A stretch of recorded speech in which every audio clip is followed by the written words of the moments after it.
nous, on achète le poisson qu'on appelle la 5 semaines de carpe qui fait 1 gramme. Ensuite, on engraisse ce poisson pendant un été et on produit une feuille qui fait soit 30 grammes, soit 150 grammes. Donc c'est la carpe d'un été, on appelle ça la feuille. Donc ça, c'est les premières semaines. Généralement, ça dure entre 5 et 6 jours. Ensuite, après, on a le panneau. Donc c'est la carpe de 2 étés qui fait 200-300 grammes. Et après, on a la carpe marchande. Alors souvent, elle est à 3 étés et elle fait 1,5 kg à 3 kg.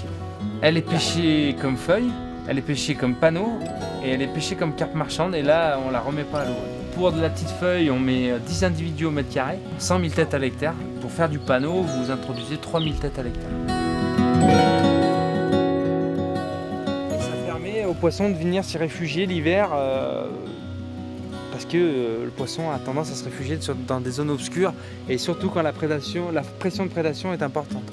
Il faut un milieu d'accueil favorable à ce poisson-là parce que c'est un poisson qui a poussé très vite en un été.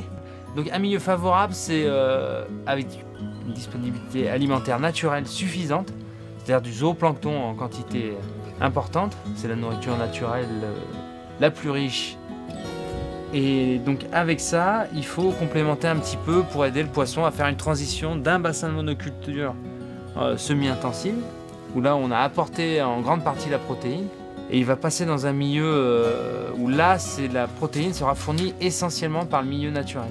L'étang, c'est lui qui fait le travail en haut. Nous on gère un environnement pour élever du poisson, alors que l'élevage intensif il gère plutôt un cheptel. Les marailleurs, ils ont besoin de poissons, donc de s'assurer l'approvisionnement. Et nous, en produisant les alevins de manière semi-intensive, on sécurise l'approvisionnement de tous ces acteurs de la filière.